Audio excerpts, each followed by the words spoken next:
Dom, in the bag. You gotta go down. Tripods down, still some guys. Let us cut the rope. We're here, we gathered here. We'd like to people know we lost a big loss in our family, in our community. He was a very beloved person.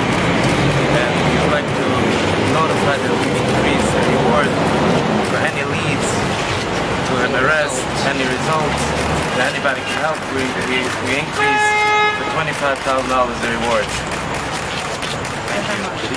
We're increasing from 11,000 to 25,000. Step right in front, sir. Right to the front. Thank you, sir. We're increasing. My name is Abraham Buxbaum. I am a brother-in-law.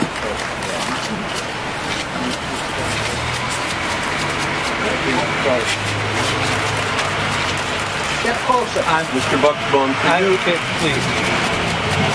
I see you can see emotionally what this is. And let me tell you, it's emotional, of course, for the family who got the direct hit. It's emotional for me coming from there and see the 3 young children saying Kaddish, the prayer for the soul of their father who was brutally murdered in the streets of New York City, in Brooklyn. So it's very emotional. As you heard before, the family is upgrading the reward for $25,000 for the person who will bring evidence that will, and tips that will lead to the prosecution of the people who committed this heinous crime. It's difficult to speak, as I said, especially me coming now from there. But nobody can describe the pain. And let me say, the arrest is not going to erase the anguish of the family, of the community, of any decent human being who could see, who can hear or saw the picture of a lovely family, a blossoming tree that has been cut to its branches. Children do not have a father. A wife does not have a husband. Why? What did he do? But what this will do, the arrest and apprehension, to ensure that the police department gets the tips they need. We beg you, whoever knows anything or thinks he knows anything, please, for your own sake, for your sake of your brothers and sisters, citizens of New York City, the human race, come forward and make sure that the police department, the enforcement agencies, can do what they have to do to apprehend the perpetrators, to make sure that this community and all communities are safe. Come forward and help the New York City Police Department and enforcement agencies to make that successful arrest and apprehension. Thank you. Sir, could you say your name? It's Rabbi David Niederman, the head of the United Jewish Organizations of Williamsburg. Can you spell Niederman, please? It's N-I-E-D-E-R-M-A-N. Which is a family member? Yes. These 2 gentlemen are family members. Sir, my name is Julia. I'm from the New York Times. The Post reported that there was a man who this gentleman paid $500,000 on the day of his death. Who was that man? Let me say this. I don't know, but unfortunately at this point, there's nobody more who can answer that question. And please, let's not dig in. Let's not dig in and try to pick up dirt on a wonderful person, a member of this loving community, and of all of us. Let us focus where our effort should be. If it's not too what about difficult, do you guys have any... the tabloid headline yesterday? We have spoken enough. I do not want to go down there.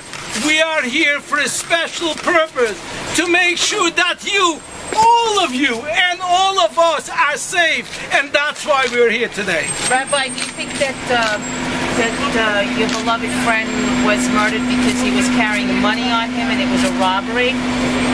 Let me say again, we will know when we will apprehend that person. Then we would know the answers. Sir, like you and like the police, we're all sort of trying to figure out what happened. Do you know at what point Mr. Stark's disappearance was reported? Was it reported just after?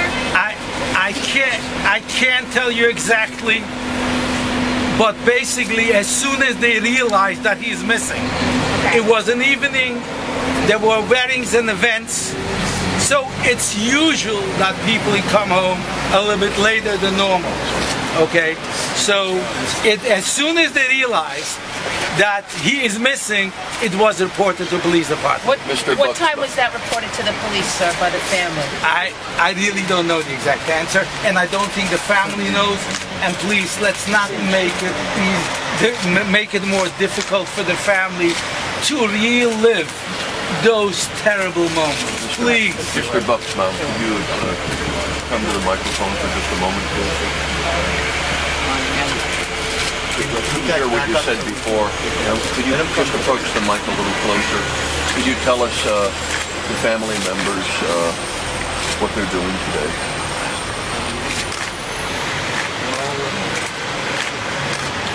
Shattered, broken into pieces. Really trying to get our lives together. Any idea of Life what... will never be the same about Menachem. Just one. Any idea of what could have been behind this? I don't want to go that direction. Please. For a very simple reason. It's irrelevant They right don't, now. please, they don't have the strength. Have the people arrested. I'm sorry. We're trying to have the people arrested, and then we'll know all the details. That's I can speculate all day, but it wouldn't matter. What was your relation to him? Brother-in-law.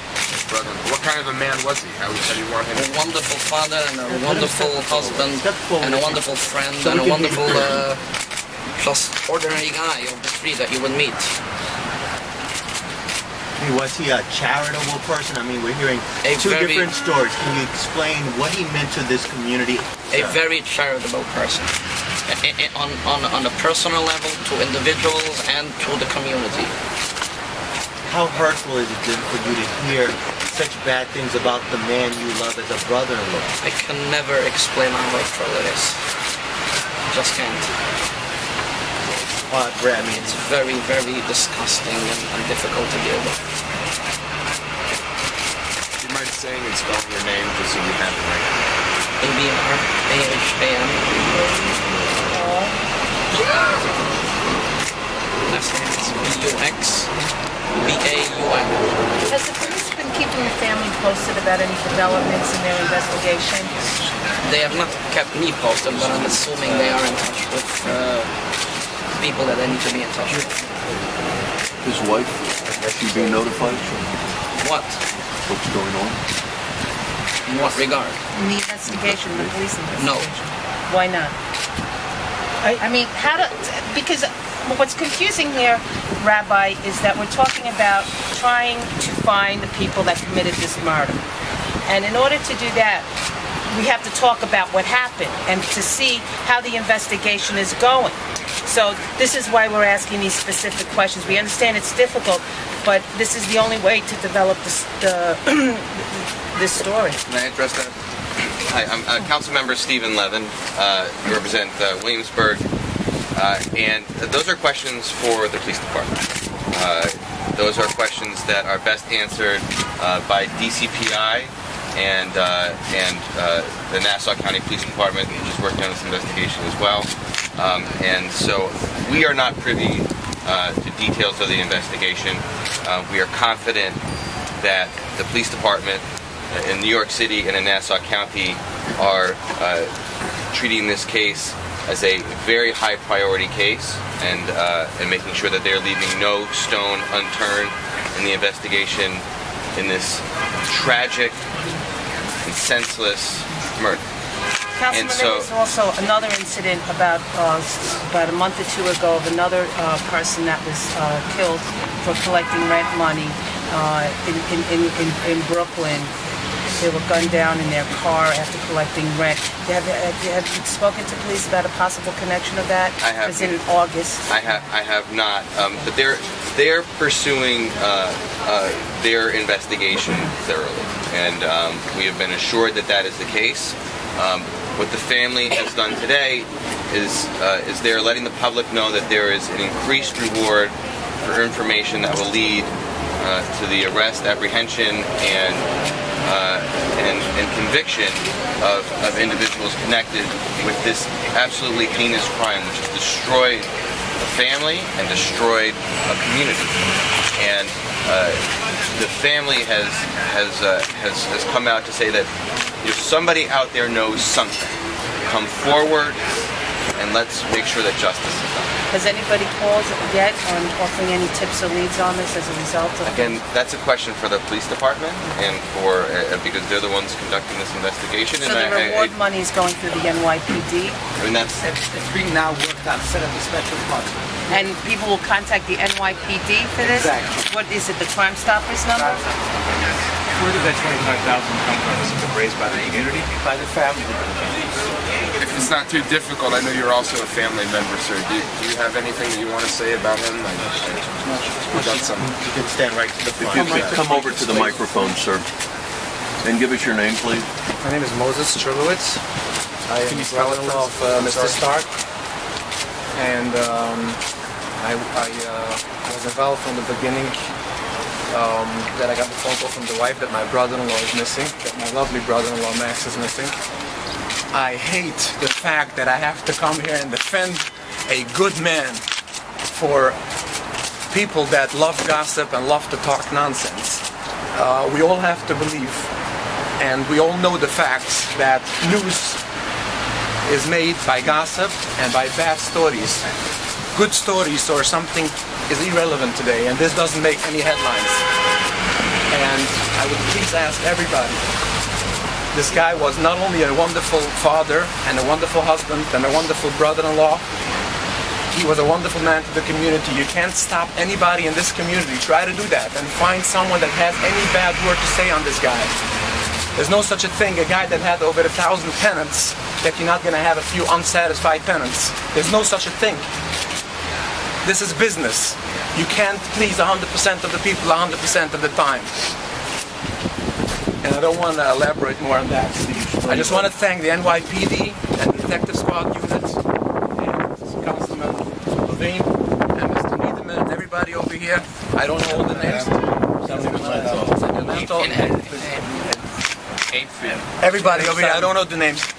All I want to thank them, they tried their best and they evolved the best to find out who did this ruthless, gruesome murder. I want to say one thing. We are not, as Hasidic Jewish Orthodox people, looking for any revenge. We believe that everything is meant to be and everything is from God. But I want to say one thing. There's such a thing. I'm going to say it in Hebrew and then I'm going to explain it. It says, good things happen from good people and the worst things happen from the worst people. God will punish them no matter what. The family, only one person of the family is involved directly close to the detectives that are giving information. We don't want to involve the immediate. They're broken enough of what's going on, and when there's going to be any lead, we're all going to know. And like Councilman Levine said, it's all questions to the police department. What is your relation? I'm sorry. I'm a brother-in-law. Can you spell your last name? My name is Moses, M-O-S-E-S. Last name is Strulowitz, S-T-R-U-L-O-W-I-T-Z. Spell it again, please. Directly involved with the detective. I'm not going to share. Spell it again, please. Thank you very much. I'm sorry, so we just need to C-H or S-T? S-T-R-U-L-O-W-I-T-Z.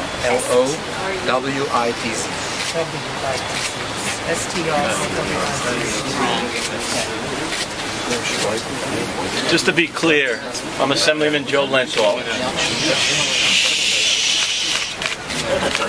And I just want to make it clear that we are here to support the family. I know that there's been a lot of negative press about the victim of this crime, and we're hoping that because of that negative press, you understand that this was a good and generous man that ought not to be reviled in the press without even the benefit of a hearing, of a trial, just by innuendo and the fact that he had some money that maybe he was carrying around and was kidnapped and maybe killed because he had money in his pocket. You know that there are a lot of people who get killed with money in their pocket. There are jewelers that we hear about all the time in Manhattan who get kidnapped. You don't see them reviled in the press, do you? You don't see folks who are kidnapped for other reasons other than money reviled in the press. I don't understand why the press has focused on a negative story rather than the positive story that has been spun here today from the family to tell you how generous, how loving an individual this man was. He never refused anyone who came to him for money, for comfort, or for anything that they asked. And yet, none of that comes out in the press. The only thing that we hear are the negative stories. The last thing I'm going to say, since I'm chairman of the Codes Committee that handles criminal justice, I think the family should take comfort in the fact that we have a new police commissioner who I had the opportunity to work with several years ago when he was the police commissioner. I'm talking about Commissioner Bratton, who came to the 9-0 precinct in order to get to the bottom of this case, who's already involved in the investigation of this matter. So it's being done at the highest level. Of course we don't have any facts to give you. They're trying to catch the perpetrators by surprise, not by press. And so I hope you understand that the main reason that all of us are here this morning or this afternoon is to give aid and comfort to this family who, instead of being aided and comforted, has had to suffer through negative comments written in some quarters of the press for the last couple of days, including this morning. When will it stop? Why do we have to do this? This is the United States of America. I recognize that there's freedom of the press and you can say anything that you want. But let's be decent human beings and give the man a chance. He's not even buried for a day and a half yet. Thank you. Spell your last name, sir. L-E-N-T-O-L, Assemblyman Joe Lenthal. Assemblyman, did you know him personally? Did you know him? I did not know him personally. I know him by reputation, but I did meet him a few times. I can't say that he was a friend of mine. On what occasions did you meet him? I just want to add, please. Down, please. Boys and girls. I just want to say thank you, everybody. And this was not publicized, and neighbors came here because they wanted to share and help. I just want to say one thing. You heard from the family, and you heard from you'll hear from me again. Who is the community person, not a family member. That rarely do you find individuals who give away their money, and if they don't have their money, they go out there to ensure to knock on some people's door who has money in order to respond to a person in need. And not only that, he spends time of helping raise funds for institutions.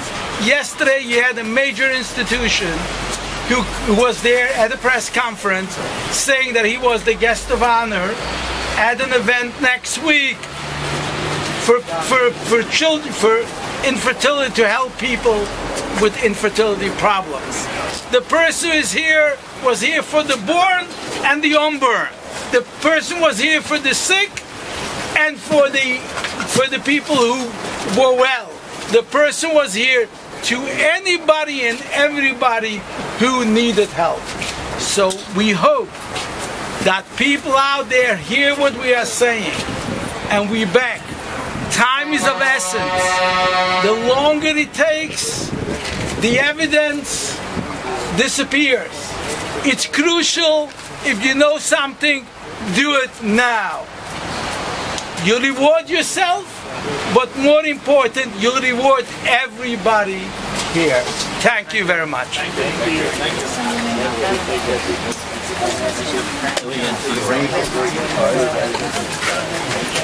Yes. Thank you. Thank you very much. All right. And Angelo, a very special thank you to you. Mike Very, very special. You got a lot of stuff in that backpack, I'll tell you.